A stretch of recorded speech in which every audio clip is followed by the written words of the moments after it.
இந்த சம்மரில் எல்லாருமே மேங்கோ வச்சு ஐஸ்கிரீம் செய்கிறாங்களா, ஸோ அதான் செய்யலான்ட்டு ஒரு மேங்கோ எடுத்து நல்லா அதோட பல்ப்லாம் எடுத்து வச்சுட்டேன். அடுத்து பாலை கொதிக்க வச்சுட்டு மேங்கோ எடுத்து வச்சுருந்தேன், அதை நல்லா வந்து அரைச்சி எடுத்துக்கிட்டேன். அடுத்து இந்த புட்டிங் பவுடர் ஆட் பண்ணால் எனக்கு எதுவும் மேங்கோ நல்லா ஸ்மூத்தியாக இருக்கும். ஸோ ஆல்ரெடி ஒரு தடவை பண்ணப்போ இப்படி பண்ணேன். ஸோ அதனால் அந்த புட்டிங் பவுடர் ஆட் பண்ணிட்டு அந்த கார்ன்ஃப்ளவர் மாவையும் கரைச்சி அதையும் ஊற்றி சுகரும் போட்டேன். அடுத்து இந்த மாதிரி அது கொஞ்சம் நேரம் அதுக்கப்புறம் நல்லா திக்காயிடும். இந்த மாதிரி கோடு போடுறப்போ ஒட்டாமல் வரும். அடுத்து மேங்கோவை அரைச்சி வச்சிருந்தேன் இல்லையா, அதை எடுத்து ஆட் பண்ணி நல்லா மிக்ஸ் பண்ணதுக்கப்புறம் இந்த கலரில் மாறிடுச்சு.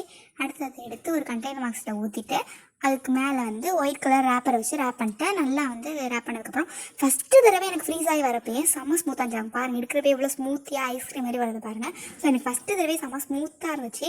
எனக்கு அந்த அந்த ஃபஸ்ட்டு ஸ்ட்ரக்சரே செம்ம ஸ்மூத்தாக இருந்துச்சு. இதை எடுத்து நல்லாவே வந்து மிக்ஸ் ஜாரில் போட்டு அரைச்சி எடுத்துக்கிட்டேன்.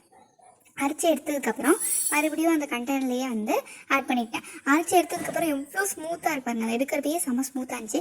மறுபடியும் வந்து ஊற்றி வச்சிடுறப்போ அப்போ எடுக்கிறப்போயும் எனக்கு செம்ம ஸ்மூத்தாக இருந்துச்சு எடுக்கிறப்பே. அடுத்து வந்து நான் அரைக்கிறப்பயே அந்த மிக்ஸி ஜாரில் விட்டு வெளியே வரல. அடுத்து அந்த மிக்ஸி ஜார் ஃப்ரீஸாக இருந்துச்சு.